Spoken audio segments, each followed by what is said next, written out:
You've discovered something about the brain I think is quite surprising. So we found that in fathers, the brain is actually shrinking. And I'll explain why. But also there are studies that find that both men and women who report having had more kids have markers of a younger looking brain age. And then also typically men, when they do this, show about a 25% drop in testosterone. The next studies of single women have found that, if you show them a series of body types, the dad bod is the most popular. And that's proven by science. So if I go out and get a dad bod, you're telling me the science says I'm going to be more attractive. Yeah, go for it. Let's see what my fiance says. The other thing that's worth talking about is, have you done any studies on that? Yes, that is one of the most robust findings in Parenthood research. And my lab found actually that... Wow.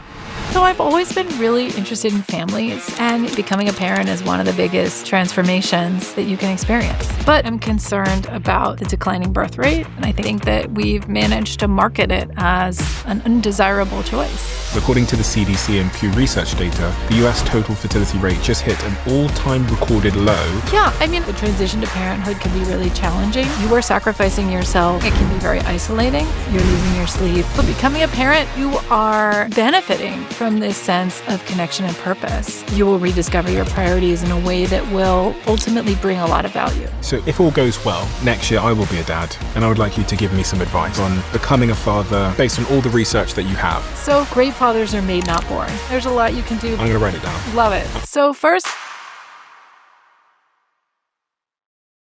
This is super interesting to me. My team give me this report to show me how many of you that watch this show subscribe. And some of you have told us, according to this, that you are unsubscribed from the channel randomly. So favour to ask all of you, please could you check right now if you've hit the subscribe button, if you are a regular viewer of the show and you like what we do here. We're approaching quite a significant landmark on this show in terms of a subscriber number. So if there was one simple free thing that you could do to help us, my team, everyone here, to keep this show free, to keep it improving year over year and week over week, it is just to hit that subscribe button and to double check if you've hit it. Only thing I'll ever ask of you. Do we have a deal? If you do it, I'll tell you what I'll do. I'll make sure every single week, every single month, we fight harder and harder and harder and harder to bring you the guests and conversations that you want to hear. I've stayed true to that promise since the very beginning of the Diary of a CEO, and I will not let you down. Please help us. Really appreciate it. Let's get on with the show. Dr. Darby Saxbe, you've discovered something about the brain that I think is quite surprising to a lot of men and women as it relates to what happens to a man's brain when they become a father. And I've got the report here in front of me, but I have a model brain over there. Could you explain to me what exactly it is that you discovered? Yes. So we found that in fathers, and this is similar to what's been observed in mothers, the brain is actually losing gray matter volume. So it is shrinking. So if I had stronger hands, I could probably squish this brain and make it look tinier. Mm-hmm. But the parts of the brain that are shrinking the most are in what we call the mentalizing network. And that's a part of the brain that helps us understand other people's feelings and intentions. Those areas are kind of concentrated around the midline of the cortex, which is kind of what we're seeing here. And then you also see volume reduction in the visual areas, which is the back of the brain, which is really important for understanding when you look at an infant's face, what kinds of emotions it's trying to tell you.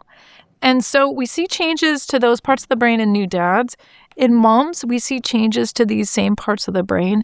We also see changes in moms to what's called the subcortex, which is this part of the brain that kind of controls our gut feelings and our sense of reward and is really strongly linked with our hormones. So moms are kind of changing all across the brain. Dads are mostly changing in this top layer, the cortex, which kind of controls our higher order thinking, reasoning, and executive functioning. And that tells us something about fatherhood, which is that fathers choose to engage in parenting. It's a sort of cognitively mediated investment that dads are making. What does that mean? So if you think about a mom who's been through 9 months of pregnancy, she is flooded with hormones when her baby is born. And she has a really high investment in the baby's survival. Just thinking about the number of calories that it takes to sustain a pregnancy, it's thousands. And so there's a very high floor for maternal investment, and moms are undergoing plasticity all across the brain that reflects that. In dads, there's a tremendous amount of cross-cultural variability. So there are cultures in which dads participate in childcare and are very hands-on with babies from the moment of birth. There are cultures in which there are prohibitions against men picking babies up. You don't pick babies up in the first year in some cultures? You don't pick babies up because it's considered unmanly. Okay. So there's a tremendous amount of variability, and dads calibrate their investment according to what the culture says and what the context looks like. If mom becomes unavailable, dad is often needed to step in and provide more of the care. And so this sort of top layer of brain changes reflects that, dads are modulating their investment depending on what they're learning from the environment. And the word that biologists use for this is facultative. So a facultative adaptation is an adaptation that is optional but extremely useful.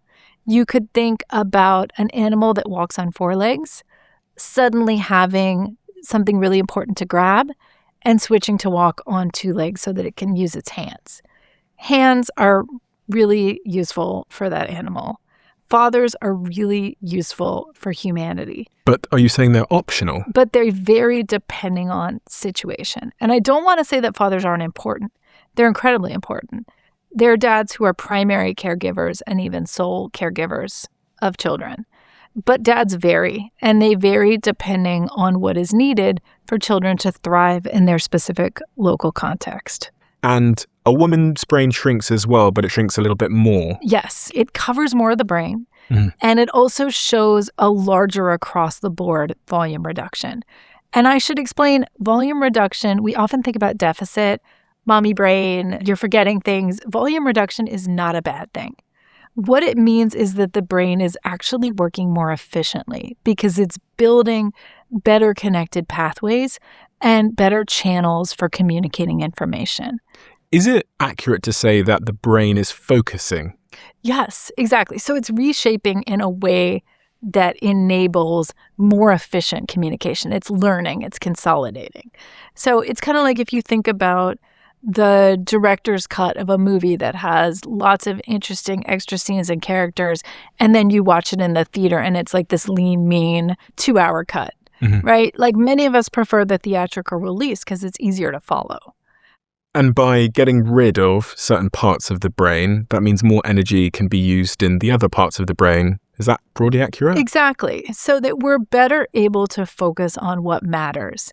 And when we become parents, what matters is our children and the inputs they're giving us. The interesting thing is the way that you described the part of the brain that the man loses when they become a father made it seem like they're losing empathy.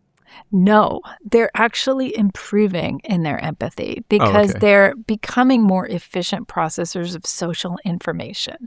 So the fact that where we see the biggest changes are in these what we call mentalizing social cognition networks tells us that those networks are really important for dads to use when they become parents, and they're getting a lot of practice putting those networks into use. I thought you said that section of the brain shrunk. Yes, because the brain is becoming more efficient. So it's losing all the extra pathways and you're sort of building a super highway for that specific social information. Sounds a bit counterintuitive because I imagined that my brain would grow when I get better at something. You would, but in this case, the brain is actually shrinking. And I know it sort of feels like a puzzle to wrap your head around, but it actually does reflect that the brain is working better. And is there a relationship between how hands-on the father is and the amount of shrinkage that happens in their brain? Yeah, and my lab found that relationship. So when dads told us before birth that they felt more bonded to their unborn baby, when they wanted to take more time off after work, and when they told us 3 months after birth that they enjoyed their babies more, they felt more connected and bonded to them, and they were spending more time taking care of their babies, they had more profound brain shrinkage. All of this seems to support the contention that the shrinkage is really adaptive and it's enabling men's adjustment to parenthood. Is there any other biological changes that take place when someone becomes a father? So we also see changes to men's hormones. Okay. I talk about this in the book. Men typically show a drop in testosterone, And I've got a big thing here. yeah, let's talk about testosterone. So typically men, when they're hands-on as fathers, show about a 25% drop in testosterone. And some of the best studies of this have been done longitudinally in the Philippines. Before we had longitudinal studies, people said, well, maybe lower testosterone men are just choosing to become fathers. And so looking across time lets us tease that out and see, is there something about fatherhood that's actually changing testosterone? And so when you look across decades, you find that testosterone is typically pretty high before pregnancy happens. And it's adaptive to have high testosterone. You know, testosterone's been studied a lot in birds. It's also been studied in rodents and in other mammals. You want high testosterone at the start of breeding season when it's time to maximize your chances of producing offspring. You want to compete. You want to build status. You want to fight off your rivals. High testosterone is your friend. Once you've accomplished your reproductive goal and you've caused a pregnancy and you want your offspring to survive, you want to be investing and nurturing that new baby. And this is what we saw in the men in the Philippines, that as they were spending more time taking care of kids, they showed a sharper drop. And then you typically see some rebound when the baby is getting older. And again, this is not unique to humans. We see it all over the animal kingdom. So during the pregnancy, some chemical tells my body that I need to make less testosterone, even though the baby's not here yet. Yeah, it might just be your proximity to your pregnant partner. Interesting. Yeah, our lab found expectant dads and expectant moms had correlated levels of testosterone during pregnancy. And the more strong that relationship was, the more dads showed a drop in testosterone after birth. But I want to caveat, because I think a lot of men are really concerned about the idea that testosterone might drop. And I think we have a really strong narrative right now that testosterone sort of like equals successful masculinity. And masculinity is not about a particular hormone. It is about a body that is responsive to our goals and that sets us up to meet the demands of our environment. And so having a biology that fluctuates across the lifespan as our reproductive strategy shifts is really adaptive. We want to be flexible. And that doesn't always mean maxed out testosterone. So high levels of testosterone actually decrease our sperm count, and they are bad for our immune system. I think some men might be concerned that dropping testosterone might make them worse in the gym, or it might make them less ambitious or less able to pursue their goals in life. Is there any truth to that? There's definitely a link between testosterone and men's muscle mass and their motivation, their drives. But these are not one-to-one relationships. So the human hormone literature is messy, and a lot of these are weak correlations. So testosterone doesn't necessarily equal success at work, for example. And high testosterone can get in men's way in multiple ways. So there are links between men's testosterone levels and relationship satisfaction in the couple relationship. So my lab did a study where we found that men who had relatively higher testosterone after their baby's birth had partners who were more dissatisfied in the relationship and reported more intimate partner aggression. So the dads themselves reported more parenting stress. So there's a little bit of a mixed bag of high testosterone. And what it looks like you want is to hit a sweet spot. You don't want testosterone levels that totally crash. My lab has also found that when testosterone is really low after a birth, men have higher postpartum depression symptoms. You don't necessarily want testosterone levels that are sky high either, because that can cause problems in your intimate relationship, and it can make it hard for you to switch into nurturing and parenting mode. So the men who seemed most successful in our study were men who had mid-range testosterone levels that could be flexible and that could adapt to different life changes. And am I right in thinking that the more time you spend hands-on as a father in those studies that they did on men, the lower your testosterone will go? Yeah. So the longitudinal work in the Philippines found that when men spent more time changing babies, doing hands-on care, sharing a sleeping surface with babies, they had more of a testosterone drop. So the testosterone, the hormones, are responsive to the context and to what we're doing. But testosterone does rebound, after birth. So it's not necessarily the case that testosterone is going to bottom out and it's going to stay low forever. You said a second ago that men that had crashes to their testosterone during the pregnancy and thereafter had a high likelihood of experiencing postpartum depression themselves. Are you implying that means that there's an ideal amount of time and hands-onness that a father can spend with their child to make sure their testosterone hits that mid-range point? Yeah, it's a really good question. I mean, I don't know that we know for sure if there's like a dose of parenting involvement that sort of lends itself to an ideal amount of testosterone.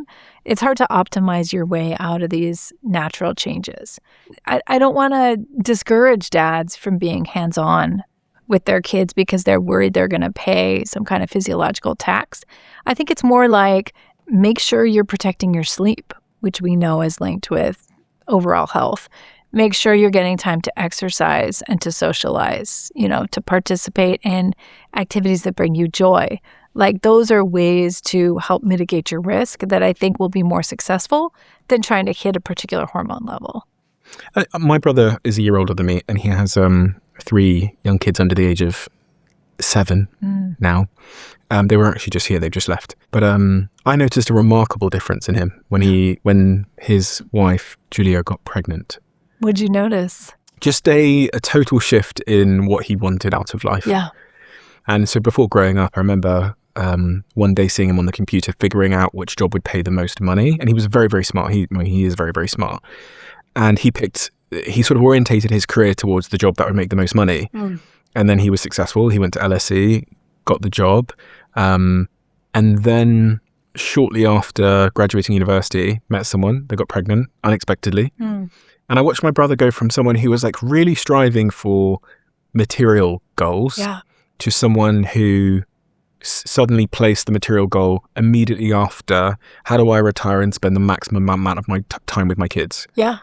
His kids are number one above all anything else, and it's something I admire a lot about him. But the most remarkable thing as someone that's not gone through that transition, because I've not had kids yet, is just watching how profound the change was in him in terms of his stated goals and ambitions. Yeah. Like, what is this? I'm so glad you said that, because that's something I heard from so many of the fathers that I interviewed for the book, is that you experience this profound shift in your values and your priorities. And a lot of men, if you survey parents, you say, what are the most meaningful priorities in your life? Men are just as likely as women to say, my kids. And I think fathers increasingly are recognizing that the parenting role is really central to their self-concept. And, we're in a culture where I think it can be hard for men to find a sense of meaning and purpose and connection to other people. Being a parent can give you that sense of meaning and purpose. And so, I think that's a really important framing around, your testosterone level might change or your brain might shrink, like things that maybe sound a little scary and negative, but they're in the service of this larger goal, which is building a more meaningful life. And I think, a message to men and also to women, to moms and to dads, is anything that's worth doing is hard. Being a parent is really hard. You are sacrificing yourself, you're losing your sleep, you are getting extra wrinkles, ask me how I know. But you are benefiting from this sense of connection and purpose that, it sounds like your brother has been totally transformed by. And I think we're, in a lot of ways, like selling young men on this message that you should be optimizing your bank account and your body fat percentage, and you should be out there hustling as much as possible. And I think that can be a little bit of a hollow message, because what we keep learning again and again from the longevity studies is that the quality of men's relationships is the best predictor of their well-being in old age. So men with healthy marriages, men who have positive relationships with their kids, those are the men who age well, not necessarily the men who've maxed out on, riches or the perfect body fat score. It's really a remarkable thing, because as you look forward into becoming a parent, you often see the sacrifices you'll have to make. You hear about, okay, you're not going to sleep as much as you used to. You'll hear about the anxieties of being a parent and loving something so much more than yourself and all these things. But that sort of profound psychological, biological, hormonal shift, you kind of just have to believe in it. Yeah. People like tell you about it as if it's like almost like a religion. I say that because you have to have faith that the profound upside will be worth the very obvious cost that you see parents, the sacrifices they have to make. Yeah, I think that's exactly right, because I think a lot of the downsides are really visible. Yeah. Like, we've all been on a plane with a crying kid and we've seen the frantic parent trying to calm them down. Mm-hmm. We've all seen a tantrum in the grocery store, right? Like, that stuff is right in your face. But the upsides are sort of invisible, Mm-hmm. Just like the joy of seeing your child's face as they discover something new. Or, getting to snuggle late at night and feeling this sense of closeness that you've never had, right? That like love that's bigger than yourself. Mm-hmm. And I think it's important to speak about the benefits as well as the downsides, because we humans crave connection and, we crave care. And I think becoming a parent is an opportunity to provide care on a scale that's hard to find in other ways. I also want to hear from you about how the mother's brain changes through pregnancy and beyond. Yeah. Because Julia, so my brother's wife, she was here as well. And she's remarkably different now that she's had these 3 beautiful children. And I was asking her last night, because she was in the sort of corporate world before, and I was saying, when they grow up and they leave home, which again is probably the worst thing you could probably say to a mother who has 3 young, beautiful children, Yeah. and who's already like anxious that someday they're going to fly the nest. I was like, what will then be in the place of these 3 kids in your life? Would you want to go back to like the corporate world? Or do you want to do something else? And how has it reordered your sense of meaning? But tell me, how does the mother's brain change? Yeah, the mother's brain changes really profoundly as well. Moms are losing about 2.5% of their brain volume from before pregnancy to after birth. Dads, in our studies, we found they lose about 1% of their brain volume. So similar pattern in similar parts of the brain, but the magnitude is different and there's more variability in the dads. And how did you conduct these studies?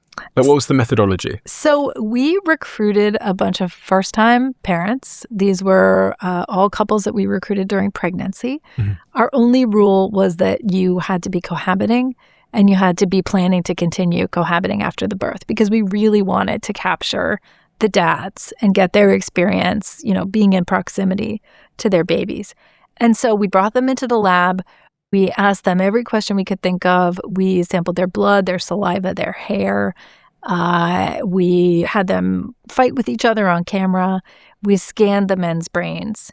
And then about 6 months after their baby was born, we brought them back into the lab. Blood, saliva, hair. This time we got a breast milk sample. We got a sample of baby poop. And we had them fight again, and we scanned the dad's brains again. You had them fight again? We had them fight again. We wanted to see, how do couples communicate with each other?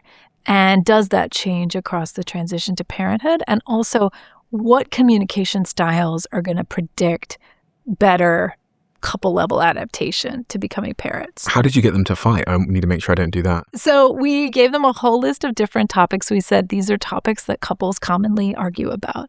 Which are hot button issues for you and your partner? And so we had both the mom and the dad fill these out independently. And then we went through and we saw, what are the issues that both people are endorsing? And we said, we want you to talk about this issue. Don't hold back. We're going to give you 15 minutes, sit in this room.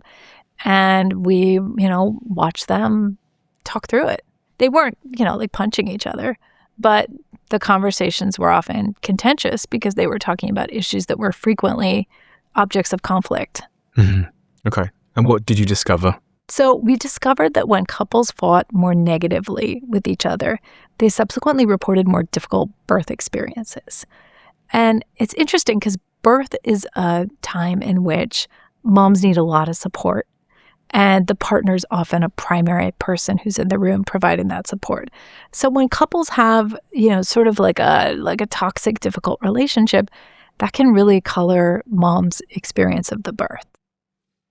Are you saying that because the person that they fought with and don't have a good conflict resolution strategy with, it was in the room they had a bad birth experience, or did something actually happen in the birth experience? Did like the husband make a comment or like? Yeah, no, I mean, we didn't record their conversations during the birth, but we actually did get the charts from the hospital or the birth center after the baby delivered, and we looked at complications.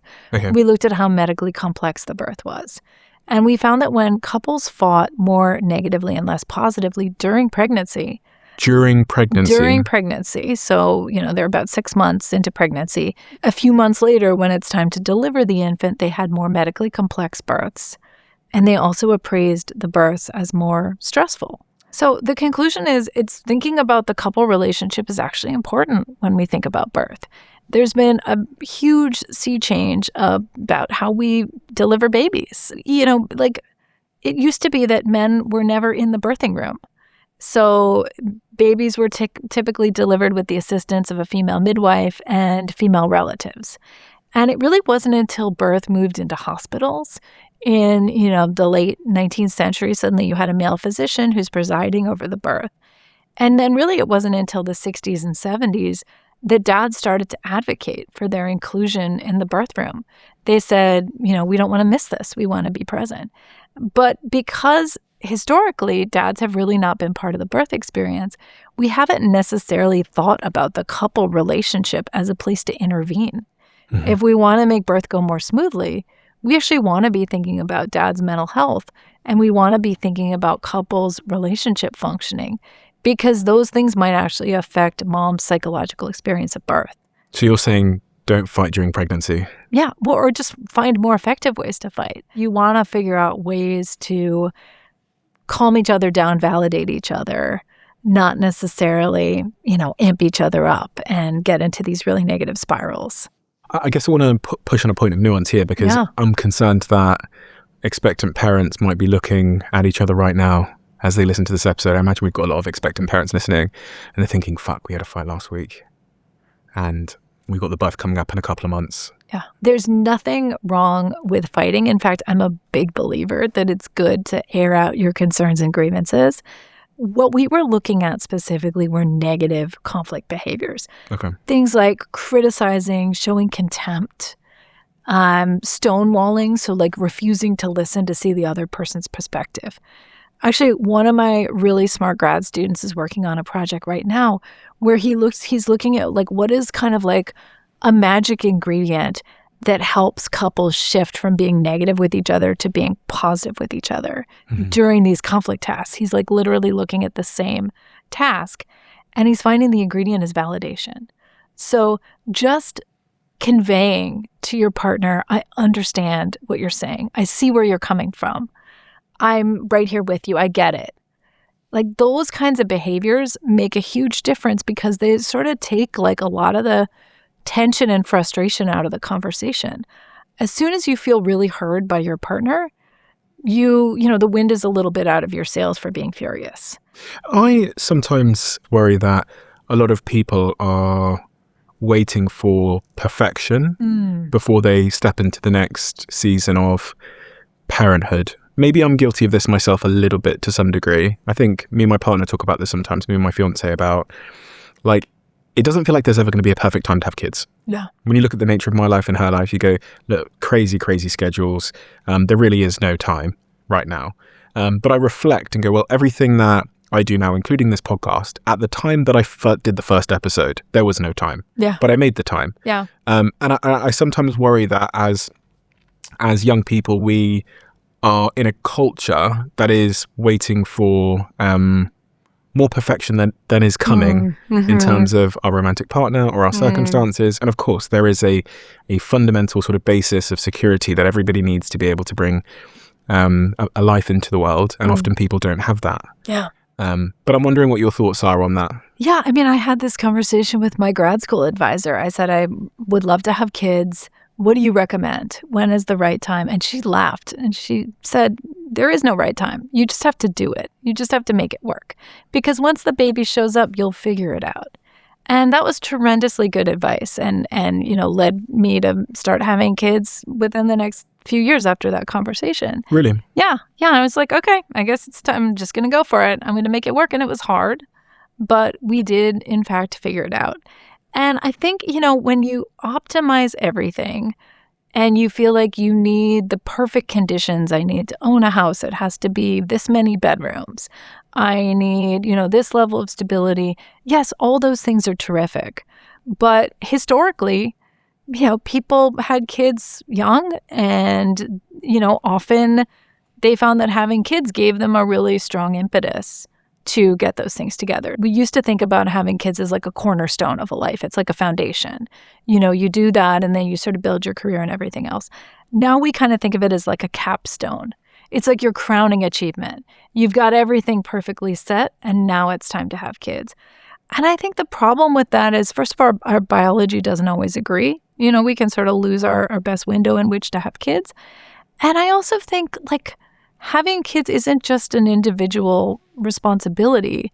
We need to be thinking about it as it's a collective responsibility. It's societal. We are an allo-parenting species. So what that means, we're cooperative breeders. We raise our kids in community. That's how we evolved. That's, if you look at hunter-gatherers, that's how they raise their kids. We are not designed to do this in isolation. And I think, when you think about what does a healthy society provide for parents to reduce stress, right? Like generous maternity and paternity leaves, job protections, childcare. I'm a big believer in having strong policies that make it easier to have kids. Mm-hmm. Because I think in the absence of those policies, you feel like it's your job to get everything completely lined up. And that time might never come, especially not in a, tempestuous economy. And I think we're seeing some of the symptoms of exactly what you've described there. A landmark 2024 study published in The Lancet projects that by the year 2100, 97% of all countries and territories will have fertility rates too low to sustain their populations. The global fertility rate has plummeted from an average of 5 children per woman in 1950 to just 2.2 today. According to the CDC and Pew Research data, the US total fertility rate just hit an all-time recorded low of 1.6. This is far below the replacement rate of 2.1 children per couple, I guess. Yeah. Required to keep the population stable without immigration. CDC data shows total US birth rates dropped yet again by 1% in 2025, falling to roughly 3.6 million babies, continuing a nearly 2-decade downfall slide since the Great Recession. And lastly, because the fertility rate is crashing in high-income nations but remaining comparatively high in specific low-income regions, it is predicted a massive shift in human demographics will take place, and by 2100, 1 in every 2 children born on the planet will be born in sub-Saharan Africa. It's all quite shocking to hear, isn't it? I think. Well, I mean, it's inconceivable. I thought growing up, everyone was talking about too many people being on the planet. Right. There was this narrative of the population bomb, which was this really popular theory in the 60s that we had too many children. Yeah. And we needed to, adopt contraception, and we needed to prevent too many children from being born. We all took that too literally and maybe overcorrected, because now you have this population drop. And it's concerning because what you don't want is a society with what's called an inverse age curve, which means that you have many more old people than young people. Mm-hmm. Because then you don't have enough caregivers for the older people. You don't have enough people to sustain the economy. You don't have innovators. You don't have, the folks who are sort of building your future. You've depopulated that, and you have a very aging population. And that can create a lot of instability. So I think we need to be thinking about, how do we make parenting easier and more desirable for young people? Because I think that we've managed to market it as an undesirable choice. How do we make it easier and more desirable for young people? So I think part of it is the conversation we're having right now. We're talking about the meaning, the purpose, the benefits that you can get from your relationships with others. I think that we need a cultural reframe around care to raise the value of care. One of the reasons I'm interested in fatherhood is because I think seeing men as talented caregivers kind of unlocks this appreciation we have for the importance of care. Mm-hmm. The shift you described your brother undergoing, where he went from transactional, how can I make the most money, to my kids matter, how can I spend the most time with them? Yeah, I think is a really valuable shift in purpose that, at scale would make societies healthier and more empathetic.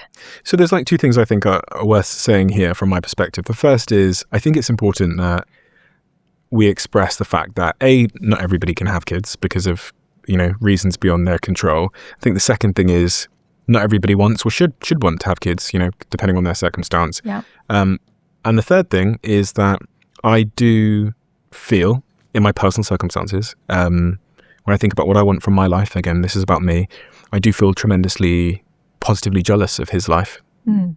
And it's a strange thing because, he has a couple more grey hairs than me, even though he's only a year older. So, everything in life is a trade-off.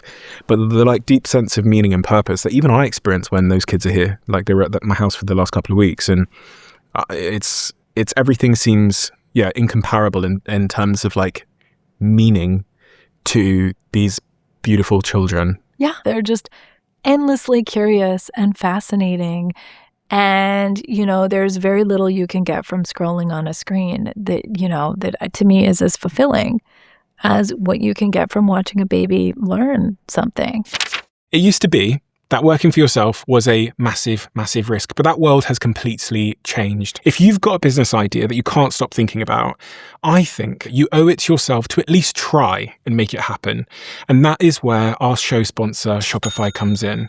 Their smart platform includes everything you need to start selling and get that idea off the ground. They have this drag and drop editor, they have this AI sidekick and helps you, they have analytics, and you don't need to be an expert to get going. Shopify's best-in-class checkout makes sure that you're getting paid from day one. It helps more of your customers finish their purchase because their checkout is so efficient, and it saves their info for next time. Personalized checkouts like that equal more conversion, equal a faster growing business. Nothing kills that early enthusiasm you have for a new idea than that first initial step to get going being difficult, complicated, or expensive. And you need to save as much time and money so that you can focus all of it on growing your actual business. And that's what Shopify gives you. Head over to shopify.com/Bartlett and you can start your free trial right now.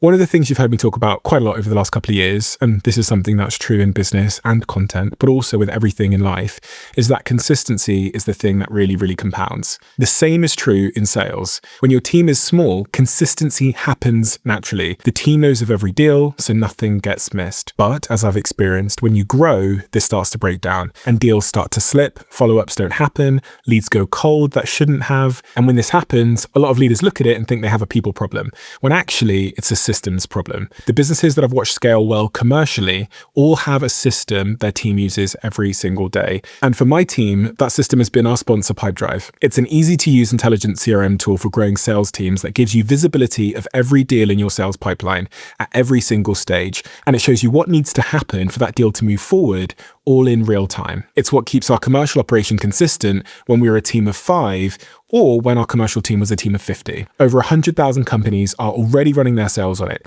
So if you'd like to join them, sign up at pipedrive.com/CEO, where you'll get an exclusive 30-day free trial instead of the usual 14 days. And there's no credit card needed at all. Head to pipedrive.com/CEO. Am I right in thinking that parents have different brains as it relates to the brain being protected? Yeah, so there's this really interesting emerging body of research suggesting that being a parent is neuroprotective in late life. So there are studies, the UK Biobank is the big repository of brain scans from people in their 50s and 60s. And they find that both men and women who report having had more kids have markers of a younger looking brain age. So if you do a machine learning algorithm that adjusts for your chronological age and then, takes what the scans looks like and uses that to estimate what they think your brain age is, you look relatively younger when you report having had more kids. It seems like the greatest benefit is at 2 or 3 kids. After that, it kind of levels off. You don't necessarily get a big benefit from having had 6 kids compared to having had 2.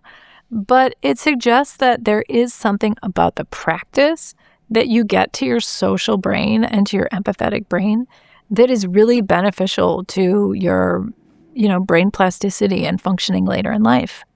That's quite surprising because you'd think, parents go through a lot of stress having lots of kids. So Yeah. you'd assume that they'd be sleeping less. You'd assume that would be bad for the brain. but you're telling me there's evidence that it's actually protective to be a parent of 2 or 3 kids. Yeah, I think it's healthy to think about the short-term cost and then the long-term benefit. Okay. So, there are plenty of studies that have found that moment to moment, parents of young kids say that they're less happy. Mm-hmm. They're more tired, they're more stressed, they have more going on. We've talked about the, brain changes, hormone changes. But then, if you look longer in later life, people will report more fulfillment. So it's like you're doing something that's not very fun. It's taxing. It can be very isolating. And yet you're kind of reaping this longer term benefit in terms of the power of those relationships and that sense of connection with other people, that social integration. And that practice trying to understand others that is really beneficial, like it's a glue for creating good relationships. What is it exactly about being a parent, though, that's going to make my brain more protected when I get older? One of the theories I had was that because, when those 3 kids were here, they had me playing all kinds of bloody games. They wanted to play hide and seek for 7 hours. And it is somewhat, actually picking them up all the bloody time because there's 3 of them. And one of them's 8. I can't really pick her up easily. Yeah. The other 2, I can get them up. And then she starts complaining that I've not picked her up. So I have to pick her up. And I'm like, wow, what a workout. Yeah. It is both a cognitive and a physical workout when they're around. Yeah. Is it that like I'm building up brain reserve because they're challenging me and having tantrums and they're wanting to play and they're engaging me all the time? Is that why it's protective? I think it's like Sudoku for your social cognition, right? It's like you're doing crossword puzzles, but instead of like, the sort of practice that you're getting for putting words together, you're getting practice understanding people's minds and intentions and communicating and responding to them and being sensitive to them. And all of that is putting you through a workout, and it's also a full body workout because kids are really embodied. Mm-hmm. And there's actually interesting research that dads especially play in these physically demanding kind of vigorous ways with young kids. That's exactly it. That was my job. Right? My job was to pick them up and throw them as high as I possibly can. Yeah, and kids love that. Yeah, and then me now. Yeah. And then I threw that and then it's like me now. And then I was like, I'm going to lose weeks throwing these kids in the air, but also I'm going to break something. Yeah, I mean, I think my husband never had to see the chiropractor until, he became a dad and all of a sudden you're throwing them up in the air all the time. But that kind of play is really good for kids because it's testing their limits, it's challenging them, and it's actually helping them build their risk tolerance. So like think about like the moment of fear that you have when you're thrown up in the air and then the relief when you're caught. Like you're basically practicing your emotion regulation skills on a small scale so that when you're thrown into a scary situation at school, you have a stronger sense of confidence. My other theory around why having children would be neuroprotective for the brain was around oxytocin. And I say that because I sat with Robert Waldinger, who's done the sort of that long Harvard study on human happiness. And the conclusion is that one of the single biggest predictors of longevity is whether you have strong relationships. And again, I had another scientist say to me that oxytocin, the bonding chemical, is neuroprotective. So I imagine having 3 children is going to equal a lot of oxytocin, which is going to equal some neuroprotectiveness. I mean, we are social animals. We are designed to bond with each other. We pair bond, we bond with our kids. That's really healthy. I love Waldinger's studies. I cite those in the book when I talk about, if you really want to think about what creates longevity and well-being late in life, look at your relationships. And, I feel like he shows that really well with this 80-year study that he's been doing. There are all these like brain changes and hormone changes that are designed to facilitate, to help us build those bonds. And that's a lot of what is sort of going off in early parenthood is like, we are sort of reorganizing to become more sensitive, more attentive caregivers. It's not like, some people are just destined to be great parents and some people aren't. It's like as we put in the experience, as we get the practice, we put in the reps, we're building that brain and body that helps make us really great sensitive caregivers. And then that I think can transfer over to our other relationships too. If you've learned how to calm a kid down from a tantrum, you are probably going to be a very effective manager at work. If you have, negotiated with 3 kids who all want to pick you up at different times, you're probably going to be a better problem solver in your couple relationship. Like those are just skills that you're building that can cross domains. I was just looking at some of the research on this, and it says that research shows that oxytocin actively downregulates harmful pro-inflammatory cytokines in the brain. It acts on the brain's immune cells, making toxic inflammatory responses lower. And studies on aging mice demonstrated that long-term oxytocin treatment concurrently enhanced the brain's plasticity, which directly improved learning and made them better with memory as they aged. And in terms of Alzheimer's, in animal models of Alzheimer's, oxytocin has been shown to reduce the toxicity of amyloid beta plaques, the toxic protein clumps that are the hallmark of Alzheimer's disease, which is fascinating. And that's the chemical that is produced from bonding. Yeah, that's a pair bonding chemical. It's an affiliative neuropeptide. So it sort of helps us shore up our social bonds. Touch is really important, isn't it? Yeah. It's such an important thing. Yeah, my lab found actually that when dads engaged in more physical touch, that there's a type of touch that's called proprioceptive touch, which is exactly what you were just describing, like picking babies up, moving them around, playing with them like in space. It's that sort of like vigorous touch that we often associate with fathers. When dads did more of that, they subsequently had higher oxytocin levels when we did a blood draw in our lab. And that's been found in some other labs as well. Do you know Erica Commissar, who's been on my show? I do. One of the things she says, which has been a little bit controversial, is that she's argued that placing children under the age of 3 in daycare causes profound separation trauma and elevates cortisol to dangerous levels. So she's quite against daycare. So I politely disagree. Both my kids went to daycare where they thrived. And I am a big believer in this idea of alloparenting, which is this idea that we collectively raise kids. We are designed to help each other out and share care. And so the model of single parent, single child, isolated in a suburban home is a very weird model in the context of human history. And so I think this idea that, we can't participate in shared care, that kids can't do well in group care settings, to me is a little exaggerated. I do think it's very true that it's about timing and when is the right window to, put kids in group care settings. It's ideally when kids can benefit from some social interaction, which is usually a little older in toddlerhood. So, 18 months and beyond. Very young babies often do better when they have a single caregiver. They have a more stable attachment figure that they can bond with.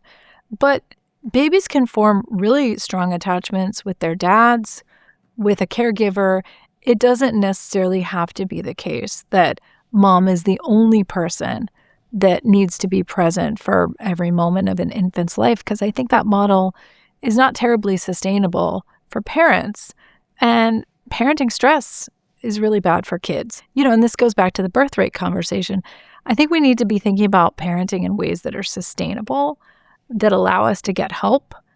And we also, if we really think that we don't want kids in a lot of early childcare, we need to support that with universal paid parental leave, which is not available for most parents in the United States. So a lot of moms are coming up against a reality that doesn't fit with what some of the parenting gurus are telling them is the only way to raise their kids. And I think that creates a lot of anxiety. If you think about the early phases of a child coming into the world, like year 1, year 2, year 3, is there any differences in when either parent plays a different type of role?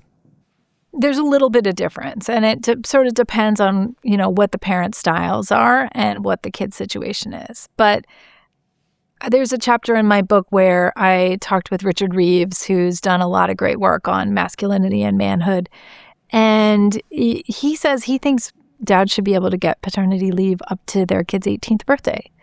Because a lot of the time, dads find that their sort of best relationship with their kid happens later in childhood, even in adolescence. He talked about taking his kids on trips, teaching his sons how to drive. And so I think dads can kind of come in at different points along a kid's development and provide a lot of value. I think early in infancy, if mom is breastfeeding, it's important for the baby to get that sort of regular access to milk. Of course, moms can pump, dads can do feeding, but it is often a source of challenge for couples when a baby's first born and dads feel like mom has a really big biological head start. She has had the pregnancy, she's been able to build a bond with the child.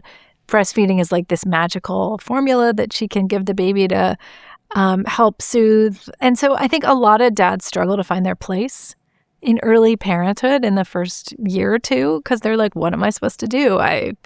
It takes a little while for dads to kind of come online as parents. Dads need, I think, some space and opportunity to figure things out. And you often get into this dynamic where mom is kind of the default parent in the early years and dads are waiting for their instructions. When you've gone out on the book tour and you've spoken to both fathers and mothers, what is the central point of contention that you discover? It's funny. I was just at a friend's book club meeting and it was a mix of couples. It was moms and dads. And the thing that they all got into was this concept of maternal gatekeeping and sort of male malingering, which is this double-edged kind of sword. And so maternal gatekeeping, it's a somewhat controversial term, but it just refers to anytime a mom consciously or unconsciously sort of puts up a roadblock to dads fully participating in parenting. And it could be as simple as the baby's fussy and crying, and mom says, hand him to me. I know what to do. But over time, that kind of spiral into a pattern of mom becomes the authority figure. Dad is seen as the bumbling, hapless kind of appendage. And dads ultimately feel like their contributions aren't valued or, mom doesn't really want them to have a lot of independent time. Maybe it's because mom doesn't trust the dad, right? Which is an area where I think having communication and making sure there's trust before the birth is really important. But, the flip side of maternal gatekeeping is what's called weaponized incompetence or husbandly malingering, which is when, dad, who's a totally competent, let's say, project manager at work who can handle lots of different spreadsheets and a whole workflow, suddenly doesn't know what to put in the diaper bag. Or, when we were at the book club meeting, one of the moms was saying their baby was a couple days old, there was a giant diaper blowout, and she had gone out for a 10-minute walk, and her husband called to be like, what do I do? She's like, I've been a parent for exactly 2 days. That's exactly as long as you. I have no idea. You got to figure it out. He's like, but the poop's on the wall. She's like, I'm sorry. You can use the wipes. That same husband, she told me later, was in charge of packing lunches. And at a certain point, he said, do you give the kids anything but chicken nuggets? She said, well, there's fruit. You can cut up some avocado, throw stuff in. So I think that is sort of like when dads act like they just have no idea and it's mom's job to solve the problem. Mm-hmm. And so I think a lot of moms are sort of frustrated with what they see as that dynamic happening. At the same time, I've talked to a lot of dads who said, I would love to have done more, but my wife insisted on organizing everything, scheduling everything, telling me what to do. I never felt like I got an opportunity to fully step up. So I think that's an area where couples really need to iron some of this out even before the baby comes. Mm-hmm. Who's going to do what? And how are we going to balance it in a way that we both get some ownership, we both have some opportunity, and we can trust each other? Talking about that parents often report is that post-pregnancy, there is a change in their relationship and intimacy. Have you done any studies on that? Yes, and that is one of the most robust findings in transition to parenthood research is that there is a drop in couple relationship satisfaction, often around the birth of a new baby. And it's not surprising. You take two people who are having fun together, you sleep deprive them, you give them a lot of extra responsibility, and then a baby who's crying and demanding that, they get out of bed at multiple times during the night. So you often get a lot of conflict around who's going to do what, who's more connected to the baby. And I think it's one of those things where forewarned is forearmed. If couples know that this is going to be a risky time for their relationship, they can do more to shore up their communication before a baby's born. Have you ever quantified how different the relationship is on the other side of giving birth? We have definitely given lots of different couple relationship questionnaires, and we've measured them, and we've looked at that dip, and we've seen that there is, in fact, a statistically significant drop in relationship quality. And sex life. Yeah, because of course, right? You've got an extra person in your bed a lot of the time or near your bed. Mm-hmm. And if you have delivered the baby vaginally, there's also a lot of stuff that's sore and might need to get stitched up, and even more so if it was a C-section birth. And does that at some point go back to pre-birth levels in terms of relationship satisfaction? Yeah, so there is a lot of variability in couples' relationship trajectories. So there are some couples for whom relationship quality continues to dip, and often the relationship dissolves. There are also couples who report they have a better quality relationship after having parented together. There's a richer relationship. Like, I feel that with my husband. Like, I appreciate him so much because I've seen him negotiate with terrorists in the form of our young children. So, I think, like, how well couples fare is going to diverge sort of depending on how well they can kind of muscle through some of those early years. Earlier on, you said that men experience postpartum depression after the birth of their child sometimes. And that's quite a unconventional thing to hear. When we think about postpartum depression, typically it's in the context of what the woman is experiencing. Yeah. So it's quite interesting to hear that that is a big issue for men as well. So technically, postpartum depression just means depression that occurs after the birth of a baby. That's what postpartum means. So that term, postpartum, doesn't necessarily mean that, it's the person that's delivered the baby. It just means this is the time period after birth. And there's some evidence that dad's prevalence rate for depression, so in new dads, it's about twice that of the general population. So if you look at non-fathering men, they have about half the risk of depression as new dads. So there's a big uptick in depression risk. That doesn't mean that every new dad is depressed. And new dads have lower depression rates than new moms, just to be clear.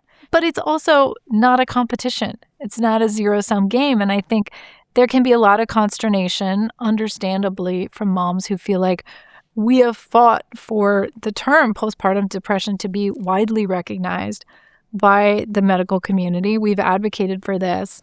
Now that we've succeeded, men are sort of trying to take it over. And I'm sympathetic to that argument. And a lot of moms have said, why don't we call it perinatal depression? Fine. I think that's totally okay. Perinatal just means around the birth of a baby. And that's legitimate too. But if you think about what are the risk factors for depression, either in moms or in dads, like in, the period following a baby's birth, it's a combination of factors. It's multi-determined. It's hormone changes. It's sleep changes. It's identity changes. It's relationship changes, like relationship conflict, changes to, how you show up at work, to your extended family. It can reawaken childhood traumas that were unresolved about how you yourself were parented. So all of those things are coming to the fore. And you're preoccupied by what can be very isolating and repetitive care for a young baby. And it creates kind of a perfect storm of mental health risk. You've studied cortisol changes in couples, right? Yeah. And how their cortisol interacts with each other. Yeah. Is there a biological divorce predictor in terms of a specific way a couple's cortisol syncs up or clashes in that sort of first year of parenting that tells you if their marriage is going to fail before they realize it themselves? Yeah. So I have looked at cortisol interconnection in my lab between couples. So how cortisol levels become correlated over time. I found that when couples had really strongly linked levels of cortisol, they reported lower marital satisfaction. And you'd think like, okay, they've got more similar hormones. That's probably a good thing. We found the opposite in our lab. And I think it's because you don't actually want to be contagious to other people's stress. When one person is really stressed, it's helpful to have a partner who can modulate that, who can calm you down. So you don't necessarily want to be exacerbating, like amplifying the stress state. Interesting. This is fascinating. There are some other labs that have found that, especially in a transition to parenthood context, more synchrony in cortisol can actually be a good thing if you're looking from prenatal to postpartum. But outside of childbirth? Yes. So this is interesting for me because I was having a conversation with someone the other day and she was telling me that she emotionally is a little bit more variant than her partner. Yeah. And I was expressing a similar sentiment, saying that I think actually the reason why my relationship works with my fiancée Melanie is because Mel is a little bit emotionally variant and I'm kind of the prefrontal cortex sounding board. That kind of brings us back down. Yeah. Yeah. So her emotional variance is super useful because she's almost like a threat detector, right? In every regard. So if our relationship is drifting a little bit, or if we're disconnected, she'll know first. Whereas I take a little bit more time to sort of have empathy to these kinds of like shifts in our relationship. She's like very in tune. It's like a sixth sense she has. Yeah. However, sometimes that can mean some things are harder to deal with, and maybe she's more prone to worry sometimes. And I've often felt it actually, because she's expressed this to me. She's expressed the gratitude of me being able to like bring her back to a place of calm. Yeah. I've often felt that that's kind of like my job. Yeah. And I've often thought that our relationship works because you do have two different types of people. Yeah. And actually, this is not a plug, but I'm an investor in a company called Whoop. Yeah. And on there, they have the stress measure. Again, it's not a perfect measure and nothing is a perfect measure. But I was looking at our differences in the stress response according to Whoop on the devices. Yeah. And mine is very stable and hers is much more unstable. Right. But I imagine that opposites attracted in this regard. Yeah. I mean, it's interesting because you could think if you were paired with somebody who was super stable, life might feel boring. If she was paired with somebody who was really volatile, life might feel too chaotic. So we frequently are drawn to people who complement something about ourselves and who are sort of different enough that it can sort of expand our worldview. And I worked with a couples therapist. This is sort of his theory that it's often the differences that drive us together that can ultimately polarize us when things go awry. So you can imagine a future where she's always the emotional one and you're always the calm one and nobody gets a chance to break out of that, and that becomes really entrenched in a way that like pulls you apart. But you could also imagine a future where you meet in the middle. Yeah. Like you become more emotionally attuned. Yeah. And she becomes calmer and more stable. Yeah. And that's sort of the ideal, right? That's what you want, is you want to be joining around those differences. I would say that's definitely what's happened. Yeah, so that's good. That's a good sign for your relationship. Yeah. Time to have a kid. I think so. Yeah. I'm trying. Good. We froze our embryos. Excellent. So we've got them in the freezer. Fantastic. Which is a really interesting process. I think this is probably worth spending some time on because I think I was living under the assumption that like in my early 30s, I could just sort of decide when to have a kid and I could just, have sex during that little window they talk about where she's ovulating and the kids would appear. It's not necessarily how it works. Yeah. Turns out. No, it's actually a little trickier. It's trickier than I expected. There's actually a chapter in the book where I talk about paternity uncertainty. One of the things that's really unique and interesting about humans is we conceal our ovulation. So that makes us different from a lot of other animals where when a female is fertile, because she changes color, she starts dancing in a certain way, she smells different, right? Like there are all these really obvious cues. And as a result, males sort of know exactly what window to jump in on. And because we conceal our ovulation as humans, it's always a little bit murky. Why do we do that? For one thing, it encourages pair bonding. Because you can't just, as a man, like just show up like the one day that it's time to cause a pregnancy and then take off. Mm-hmm. So you have to court a woman. You need a lot of repeated opportunities. Oh. So if a man actually wants to cause pregnancy, he's much better off sticking with one woman and really investing in that relationship than he is like going out every night to find a different lady. We form stable monogamous relationships because that's actually adaptive for spreading our genetic material.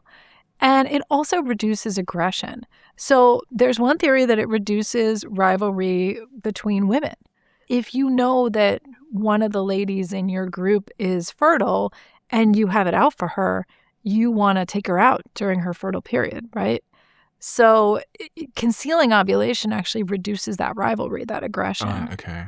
It also makes everybody a little bit more invested in babies because no man knows exactly who's caused which pregnancies. And as a result, everybody has a little bit of an altruistic stake in the future of our children. I'm not sure if this is an area of research you've covered, and maybe I'm asking for a friend here. Yeah. Do you know what increases the probability of conceiving a child? Because I think about this a lot in terms of stress and feeling comfortable and all these kinds of things. Like I'm often thinking about like, don't argue with her, keep her safe, make her feel really secure. Yeah. I mean, I think those are all good instincts. Is there research on this? There is research on reducing stress for sure, right? Like we know that stress makes it harder to conceive. Of course, the last thing you want to tell someone who's struggling to conceive is reduce stress because that's so invalidating because you're like, I'm stressed about how hard it is to conceive. Like, telling somebody be less stressed is frequently not that helpful. But I think your intuition is right that you probably want to make the environment calmer and safer. And, you can optimize nutrition. There's a lot you can do, but there's also a lot that is, not up to you. And sometimes more intervention is needed. What advice would you have for new fathers? This is kind of like one of the themes of my book. Great fathers are made, not born. You might feel like you don't have the qualities to become an amazing dad, but it's really about your time, your investment, the practice that you get, and the extent that you care that is going to shape you. It's going to build a brain and it's going to build a body that will make you a tuned-in parent. Give yourself grace. Like, the transition to parenthood can be really challenging, but you can become an expert in your own child. And there is a reward there. You will find enrichment. You will find meaning. You will rediscover your priorities in a way that will ultimately bring a lot of value. Whenever I talk to new founders, they all carry the same belief that the biggest threat to their small business is having a bad product. It's not. The biggest threat they face is hiring the wrong person for their small team, because bad hires put the handbrake on growth and rapidly infect company culture. And I get it. When you're starting out, you need A players to grow your company, but you don't have 40 spare hours to spend sifting through interviews. So you hire fast to fill the seat, but this ends up costing you even more in the long term. What any small business actually needs is a reliable and efficient way to find the right talent without stalling momentum. That's where our long-term sponsor, LinkedIn and LinkedIn Hiring Pro, can help you. It streamlines the entire hiring process, from drafting a job description to shortlisting candidates and conducting AI-powered interviews for initial screenings. Nearly 60% of hirers who've used this tool have found a candidate to interview within a week. Hire right the first time around and get started by posting your first job for free at linkedin.com/DOAC. That's linkedin.com/DOAC. And terms and conditions apply. There should be a button just down below here. And if it says subscribed, you're already subscribed. If it says subscriber, that means you're not yet. And if you're not subscribed, please could you do us a favor and hit that button? It helps the show more than you know. And according to the algorithm, you're someone that watches our show, but you haven't yet hit that button. Thank you so much. Well, you've done so many studies. Yeah, probably too many. What are the studies that we haven't talked about that are most formative or surprising for you? We did a study where we looked at couples' plans for how they wanted to divide up baby care. Yeah. So we gave them this questionnaire that we called a who does what, where they were given 10 common baby care tasks, like changing diapers, feeding a bottle, and they indicated on a slider how much mom was going to do and how much dad was going to do. And then we brought them back into the lab about 6 months after birth. We had them do the same scale. And it was really interesting because couples weren't actually great predictors of how much dad was going to do. So every single couple expected dad would do more before birth than dad was actually doing after birth. And there are a lot of reasons for that. That doesn't mean that anybody's a villain. It just means maybe mom got more time off from work. Maybe she was breastfeeding, and so the baby, she was with the baby more, right? Like, there are a lot of reasons why that is the case. But we found that when dads were doing more, they reported that they were happier in their couple relationship. But one thing we looked at actually was how moms and dads talked about how they wanted to divvy up baby care. We measured how many times did they say the pronoun we compared to when you use the pronoun I, where you're talking about yourself. When you're using we, you're talking about, you and your partner. The more we-ness the dads were showing, the more happy they were in their relationship after birth. So their investment, their willingness to chip in, even if they didn't totally realize all their plans, was still linked with their satisfaction. And that was controlling for how they felt about their partner before birth. And it's a little counterintuitive because you might think, if you get to sit back and relax and your partner is doing more, that's a winning strategy. Mm-hmm. But it was actually the dads that did more who told us they were happier. If all goes well, next year I will be a dad. I hope so. I hope so too. Yeah. So I've written on this sort of slide in front of me here, advice for Stephen. And I would like you to give me some advice, some actionable advice on, becoming a father, what I need to do pre, post, during. Yes. Based on all the research that you have. Love it. I'm going to write it down. Okay. So first, take advantage of the window before birth Yeah. to work on your communication with your partner. Okay. Think about how you want to divide up baby care. A lot of the time people say, we'll just wing it once the baby comes. And that can be a recipe for frustration because moms feel like they're doing everything. Dads feel like they're shut out from care. Okay. So, have those conversations sooner. So before the baby comes, have a conversation about how we're going to divvy up responsibilities and make sure both people are clear. Exactly. And think about, too, like, what are we going to do about our extended families? What religion do we want to raise our kids in? What do we think about education? Like, if you haven't had those conversations about values, have them now. Before. Right? Because then I think you're going to ward off conflict that is going to crop up later on. Okay. The other thing is, and I would do this before birth too, build up your social support network. A lot of men's primary confidant, their primary intimate relationship is with their partner. After the baby comes, mom is really preoccupied and dads are like, what about me? So, we know when we look at depression research that having a strong social support network is one of the best buffers. Mm-hmm. So you want to be thinking, what are my friendships that I can count on and who can help me? We really need community support. So think about, how can my mom help? How can my friend help? And maybe your brother's got his own kids. He's too busy to take yours, but he can help in some other way, right? Like, how do you plug the people into your life, into what your social support needs might be? I think a lot of people would cite this as being one of the reasons why they haven't had kids yet. Now more so than ever, we don't live in communities. Yes. Now more so than ever, we are lonely, isolated, living in 4 small white walls in a city where we can barely pay our rent and we're struggling enough to take care of ourselves. Yeah. Our parents often live far away now because we're living in such a globalized world.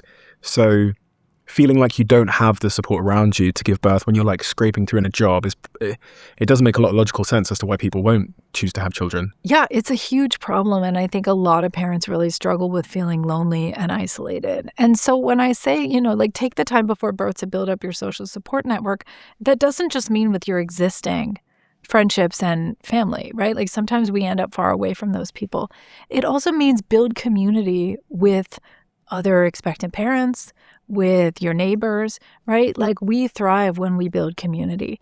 One nice thing about becoming a parent is there are a lot of mechanisms for doing that. Mm-hmm. There are many more for moms than there are for dads. So when I became a mom, I could go to breastfeeding support group. I could go to baby wearing support group. I could go walk around the park with the Silver Lake Moms Club. I had all these things to plug into. Dads did not have as many of those organic kind of community building structures available. So, take advantage of the ones that are there. I just talked to these guys that founded the Daddy Stroller Social Club. They've got chapters all over the country. They just meet up and they go for stroller walks with their kids. And it's like an amazing way for dads to connect with each other. So build that as much as you can. So okay, that's number 2. What did we say? So build your friends, work on your couple relationship, think about how you want to balance things out. When the baby does come, first of all, protect your sleep. That's really hard. Everyone says sleep when the baby sleeps. Your sleep is going to be totally scrambled. But when you have healthy routines and good sleep hygiene even before birth, you're going to fare better after birth. So I think that I can hear parents screaming through the cameras saying easier said than done. Yeah, I'm not trying to gaslight any parents, but I think when you have a good foundation of healthy sleep hygiene, you're probably going to, so things like really obvious things like don't be on devices right before it's time to go to bed. Dim the lights. Make sure your room is the right temperature. Try to dial in your sleeping environment because the sleep is going to be the hardest thing, the first thing to go. Bit of a paradox here that when you're, stressed or sleep deprived, we often reach for things that are dopamigenic, I think the term is, which is foods that maybe are a little bit higher in, not the good stuff. Yeah. And there's almost a paradox there. Yeah, it's a total vicious cycle for sure. And I would say, think about becoming a parent like you're preparing to run a marathon. Not to the point that you become totally neurotic about it, but think about being healthy, having things that are going to prepare your body for this big shakeup that you're going to undergo. And then once the baby comes, take any opportunity to bond. I think a lot of men feel like I'm going to avoid as many diapers as possible. Changing diapers seems gross, but it's also a chance to make eye contact with your baby and really get to know them in a different way. So, jump into those baby care opportunities, find your own style and, make sure the more windows you have to bond, the better you're going to feel like you know your baby and the more confident you're going to be. And then I would say give yourself grace. Like, know that this is hard, know that it's temporary, and know that you are, you're sacrificing in the short term for a lot of long-term benefit. One of the things that might be a little bit absent from this list is an effort towards holding my relationship together with my fiance. Also important. I mean, that's part of what you want to do before the baby's born, right? You want to be shoring up the communication and having those hard conversations. Like the date night thing, Yeah. Date night's probably going to be the first thing out the window. Yeah, that is a thing that goes out the window. But you know what? One nice thing about newborns is they'll sleep pretty much anywhere. So, when our babies were little, my husband and I would just like put the baby in a car seat and go eat at a nice restaurant. It was like the last time we got to do that for a few years, because once they start walking around, they're much less portable. So like take advantage of some of the early baby stuff that you can do to travel and to make sure that you get out. That advice was all advice for me. Yeah. For Stephen. Yeah. Would there be any different advice if my fiance was sat here and you were advising her? Oh, that would be fun. Yeah. Yeah. I mean, I would say that sort of giving yourself grace thing would go double, right? Sure. It's like, know that Stephen is going through a lot, and then you need to know that she's going through a lot. Like her whole sense of self is gonna be in upheaval because like we go through this thing, it's called matrescence. There's also patrescence, which is just the idea that becoming a parent kind of, changes your priorities. It changes your sense of who you are. So she's going to go through a lot of transformation, as you will. And so sort of like hanging in with each other during that period of transformation is really fundamental. Like sometimes couples can grow apart, or dads are jealous that the baby's getting all the attention. He feels left out. Moms are frustrated that dad isn't doing more to help. Like all of those things can lead to conflict. And you can know that those are going to be hot spots for conflict and try to talk your way through them even ahead of birth. Darby, what's the most important thing we haven't talked about that we should have talked about as it relates to your work? For all the people that are listening now that have gotten this far in the conversation. Yeah. Let's see. We didn't talk about Dad Bod. Dad Bod? That's a fun topic. Okay. Something we frequently joke about. We think about like Homer Simpson. But it's been found across both animal and human studies that males tend to gain weight when they become fathers. Is that just the cortisol and the lack of sleep? So it's a mix of all the hormones. It's prolactin is a hormone we haven't talked much about, but that is rising. Sleep deprivation, changes in physical activity, changes in our diet, right? Because of stress and some of the dietary choices that we're making. Like I joke in the book, like my husband and I basically ate peanut butter pretzels from Trader Joe's like every day that our kids were babies. So, a lot of stuff is happening all at once. It's kind of a perfect storm. And yet, there's evidence even from animal models that you see weight changes around the transition to fatherhood. These ones here. Yeah. These are the tamarin monkeys. So there was a study that looked at tamarin monkeys that were expecting offspring. And it fed them a standardized diet, and it compared them to tamarin monkeys who didn't have partners that were expecting offspring. And they found that the expectant dads actually gained more weight, even though they were eating the same diet as the comparison monkeys who weren't about to have a baby. And so there were these like body changes that happened even before birth in the male monkeys. Why would that be?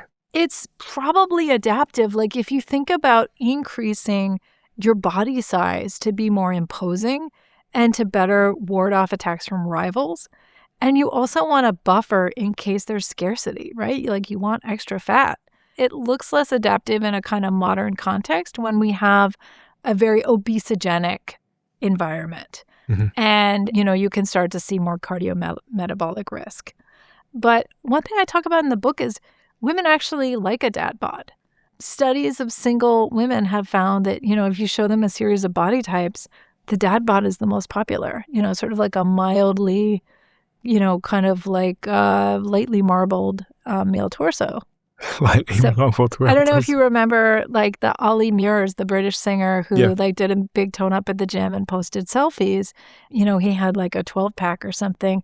And all these women online were saying like, we liked the before picture.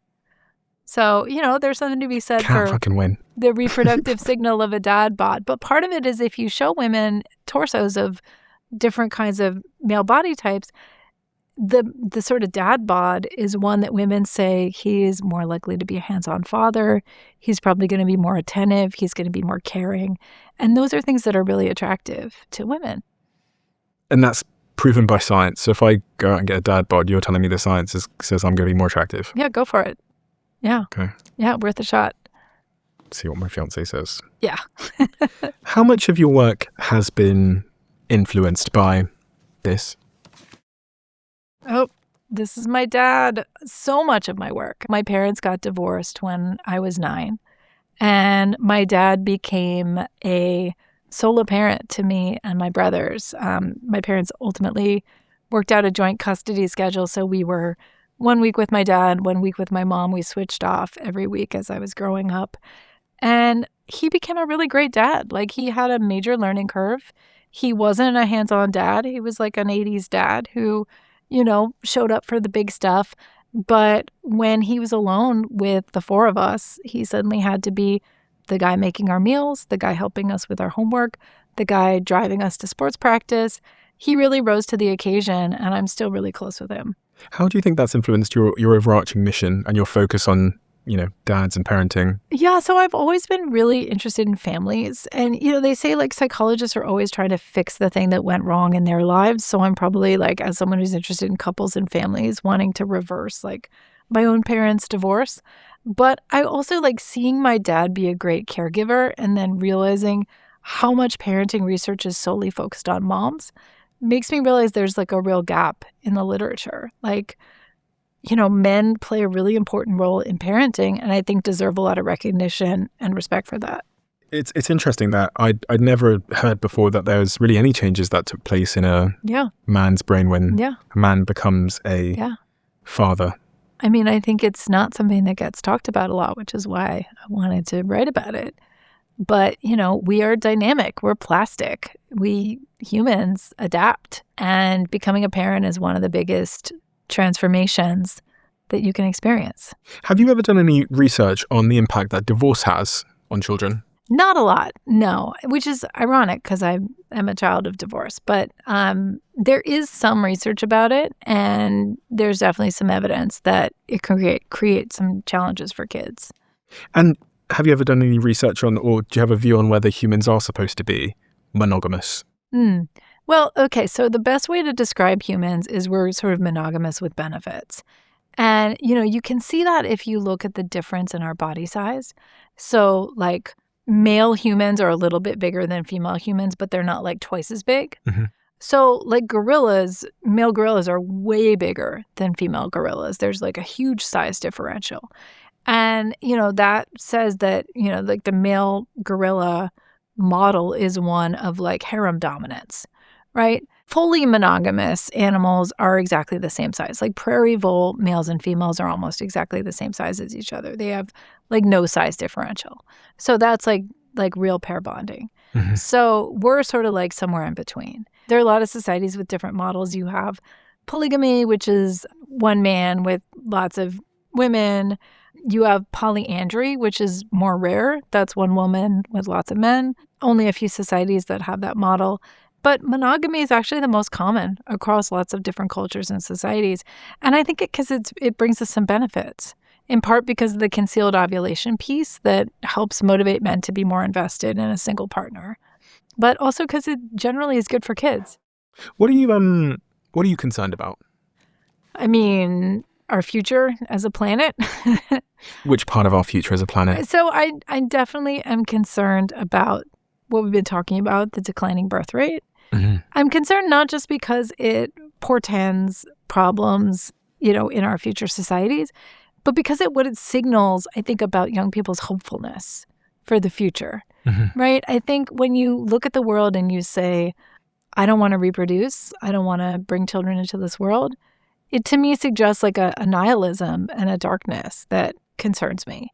Like marriage rates are dropping, like young men and young women seem to be on different paths. Part of that is like we're in these algorithmic echo chambers where the kind of content that we're absorbing is really different. So you see increasing political polarization, not just in the US, but in other countries too. It's like there's more adversarial kind of interaction. And I don't think that's good. Going back to the idea that having a healthy late life is about building strong relationships and that that's a good predictor of our longevity. I want us to be in a world where we see ourselves as being on the same team as each other. Are you hopeful? Yeah, I'm super hopeful. I'm a very optimistic person. What would have to happen for that to be the case? I'm hopeful. I have teenagers. I'm hopeful for them. I think they're going to take over, and hopefully they'll be wiser than my generation has been. That's them with my husband. That's from a few years ago. I was going to say, this. Yeah. Your boy's a bit older now, right? Yeah, he's 14 now. 14, okay. Yeah. Dr. Darby Saxbe, PhD. Yep, that's me. We have a closing tradition on this podcast where the last guest leaves a question for the next guest, not knowing who they're leading it for. Ooh. Question left for you is, people are increasingly distrustful and lonely. If you could flip a switch and make one systemic change to turn the tide, what would it be? Oh, to make people more socially connected. Well, I think building a better policy environment around parenting. So I'm a big advocate for parental leave to protect time and space to bond. I think that would be a really positive change for a lot of parents in the U.S. who don't get access to leave. What as a Brit, I've moved over here, and we're hiring a big workforce here in Los Angeles, New York, and around the United States. But hearing about the parental leave policies here is like mind-blowing. Yeah. What is the current parental leave policy in the United States? Yeah, so we are a huge outlier compared to the rest of the world, right? So we do not have a universal paid leave policy for parents that's at the federal level. There are some different policies at the state level, so every state has slightly different policies. But frequently, what's most available to parents is unpaid disability leave that's provided by the state. It's not available to every parent. If you're a shift worker, if you're a gig worker, if you're at Walmart, you probably don't have access to that paid leave. And as a result, a lot of new moms in the U.S. are back to work within a couple of weeks of birth, which I think is totally bonkers when you think about what does it take to build a healthy society. The baseline federal protection is the Family and Medical Leave Act. It guarantees up to 12 weeks of unpaid leave. Your employer must also maintain your group health insurance during this time. So they don't pay you. Yeah. And that's a big problem because it's expensive. They're really expensive. To raise kids. It's so surprising that they haven't passed a law in this direction because it's not a partisan dispute. No, that's what's so surprising is that it's one of the best polling issues. It's bipartisan, right? Both Republicans and Democrats say they support leave. I think it's something like 80% of Americans are in favor of it, yet we haven't found the political will to make it happen. Well, maybe we need a woman in office. Well said. Or just a man with... Or just an empathetic man. Let's get hands-on dads to rise to power, and moms. Thank you so much for writing this book, because you're shining a light on so many issues that have been mystified through, I guess, pop culture in a way, but you're bringing to light the reality that men are both important in the raising of children, but also you're doing it through a lens of storytelling, through adjacencies in different animals, and through science in such a rigorous way. And I think it starts a conversation about the upsides of being a parent. And those are, as we said, they're less obvious than the pain of being a parent. Yeah. And I think the more we can sort of rebalance that equation, the more likely we are to raise a healthy generation of kids. And again, I do pause a lot because I realize I've got friends close to me that both either don't want to have kids for whatever reasons or just can't have kids. Yeah.